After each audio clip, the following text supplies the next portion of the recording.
Hello, my name is Abril Lopez. My name is Evelyn Rivera.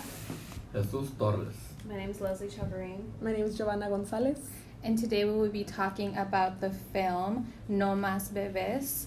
And this was actually written in a document from a woman who was coerced into signing a tubal ligation document and forced to write the statement No Mas Bebés para siempre. So, I guess we can just start by how infuriating this is to watch. Yeah, Extremely. Extremely. So a little brief introduction. So the scenario took place in LA. Women that were migrating from other countries was the target market was right there in LA. So the host was right there in LA. What happened was that women were getting their tubes tied and without them knowing, or cut or burned off without their consent. By law, I believe that that's illegal to do. Doctors were never charged, whoever committed that. The state was never regulated on that, and we will go into brief discussion on each topic of that. I just want to state that this case was only in LA and California, but it happened throughout the whole country. Mm-hmm. And California made up 1/3 of the tubal ligations made. It was not generally based by race. It was based by quote-unquote undesirable people. Mm-hmm. So it was basically so larger families wouldn't have more kids and abuse the medical system, because at that point there wasn't any medical or any free insurance. So county clinics were the ones who would take on the heavy loads. And then I just wanted to mention that it could be looked at as a form of population control, even though the doctors were not claiming it. And then I also want to add, in Germany, it happened that it was one of the first places where they stopped unwanted Jews and gypsies, and also it happened to African Americans where they said that in Mississippi they would go to a hospital and they would tell them that they had appendicitis, but they would actually just sterilize them. And it didn't only happen to low-income Latinos, but low-income whites and low-income Black people. It seemed like they were targeting poverty. Minorities? Yeah. So it just, it so happens that Latinos make up most of the impoverished community at the time in LA. So as much as the doctors claimed that it wasn't aimed towards a certain race, it's not, I don't think it's a coincidence that they were forcing these women that didn't speak English into signing papers not knowing what they meant. After them denying it multiple times, they would then use different tactics your baby's gonna die, or let them be in pain for a long time, to the point where they would do anything to stop their pain. Specifically speaking on one woman, I don't necessarily remember her name, because they had given her a false name because she wanted to stay anonymous. But she had claimed that she knew exactly what those papers were during her labor and stuff, and they brought the documents up to her 4 different times throughout her labor, and she ended up signing it the 5th time because she was in immense pain, and the nurse who came up to her to tell her that she needed to sign this paper or else her and her baby were going to die, grabbed her hand forcefully and put down her name, essentially forging her signature. Yeah. One thing that you brought up that is really important to this is the language barrier. Most of these people, although there is one case of one of the 10 women who testified who did speak English, was a citizen, did not come through illegal. Exactly. One of the things was that most of them did have a language barrier, and because of that, they were able to take advantage of them by not knowing what sterilization means, which was mentioned in the film, that they thought sterilization was a cleaning in the womb. In the womb. Yeah, it's clean the womb not to get their tubes tied. Exactly. And people coming from where they came from, not being educated, I wouldn't know what sterilization meant either if no one told me oh, this is what's gonna happen. And it was even crazier to me that the husbands were unsupportive as well.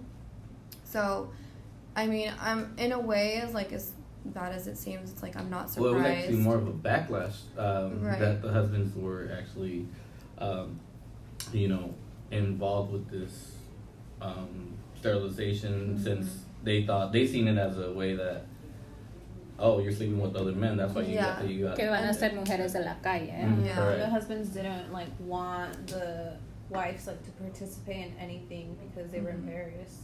They didn't want them to Right. leave their site or anything. Yeah. But it's like I'm almost like not surprised by that, because if you think about like how it is in like Mexico, like even still now it's like very like machista like attitudes, and I'm not surprised that it's like, oh, like you can't have babies, like that means you're doing this and this. It's like It's almost I like God's punishing you, right. right? It's But it like I wasn't even can't your imagine choice. what that's like, and it's like one of these ladies even tried to kill herself. Wow. Because it's like I can't imagine like your husband doesn't support you, like your kids are too young to understand, like you, like who do you go to, you know? Can we talk about the reason why this came to light? Because of Bernard Oh Rosenfeld? yeah. How he would type up the summaries of basically what would happen in these hospitals, send it to media outlets, Yeah, newspapers, he comes from a magazines. strong family, a strong root, where he was always Of told activism. to stand up. You know, stand up if you feel something's not right. Stand up and take charge. You know, and make a statement, a bold statement. Yeah, but even from that, they wanted to take his license away because he was trying to help other people, and supposedly it just that he was giving information of where he was working. So. Yeah. But even then, like, he sent it to many outlets, and then luckily one, we talked about this, a graduate lawyer, Antonia Hernandez, civil rights attorney, graduate of UCLA, first year working as a lawyer, was the only one who took the case. And from there, I think she took it to state, where she was able to sue these doctors, and then the medical Isn't that impressive? attorney. 1 year. That's very Yeah. 1 impressive. year. And then, aparte de eso, just the medical team's lawyer, the way that they chose her or the lawyer, they selectively looked for a woman lawyer, so empathy, trying to get that vote. And then also they were trying to get a Hispanic lawyer. So they actually like looked for or judged pretty much the last name Menzies, and they thought it was close enough to Mendez. So that's how they ended up choosing the attorney's lawyer for the medical team. She was blonde hair and blue eyes. Yeah. Nothing. Not even close. Yeah, nothing close. Nothing about looks. But yeah. That's, Yeah, and then from I- there. Oh, sorry. Go ahead. I just think that a lot of her body language throughout the film, whenever her clips would come up and stuff like that, she even was baffled by the entire situation. She was essentially doing her job and did get these lawyers, I mean not lawyers, but the doctors off, Gilligan and Newman, because Newman genuinely believed that he was doing nothing wrong and had not sterilized anyone through coercion, even though they didn't get their consent, yeah. essentially. And I don't know if this like signifies anything or if it even like means anything, but throughout the film, I noticed that the one that stood up, Rosenfeld, I noticed he was the only one that was like shown wearing a lab coat. So it was almost like, I don't know if but this is the way I saw it, but it almost was like he was the only one that was like still practicing because he wasn't corrupt or whatever it was. But I didn't see any of the other doctors in like their doctor coats, but I saw him still in his coat. I'm not sure if that is even like true. Well, pretty much the other doctors were doctors, they just weren't in practice. They were kind of like on the administration side of the hospitals. Okay. So that's kind of like a loophole as why they got like I see. out of the being sued, because they technically only They were gave the residents, orders. right? Yeah, they were like Yeah. old. They Yeah, were they chief residents. Yeah. But then again, they only gave the order. They never physically did any of the tubal ligation. Right. So that's kind of like what got them off, Yeah. because they weren't present for that in a way. But they gave the command for it, so it's kind of like, what? And then to also make it known, most of these women never knew. The lady was the one to tell them. What was her name? The lawyer. The lawyer. She was the one that had to like break the news to most of these families. Hernandez. Yeah, Antonia Antonia Hernandez. Yeah, Hernandez. Antonia Hernandez was the one to tell a lot of these women that, you know, they can't have kids, and that's not the news that she should and it be was able 4 to 5 years give. later. It wasn't Yeah, even and like she instantly. dedicated so much of her time and energy to gain these women's confidence and like trust, because it's like, okay, put yourself in that shoes. Like, you get some random stranger knocking at your door telling you, yo, you got your tubes tied and without consent 4 years ago. And now I want you to come and do this case with me so that we can, like, bring them down.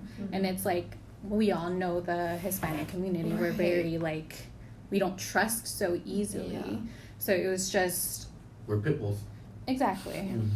But it's just, like, in order for her to even get to the point of being able to pass policies, even though they didn't get damages, the case, she was still able to pull out policies that helped prevent it. Yeah. I think it's crazy that they lost the case. And at that same time, I also want to bring up another strong argument is Roe versus Wade. I'm sorry. I'm a little hungry at the moment. So Roe versus Wade, landmark decision in the U.S. Supreme Court. What happened? Keep going.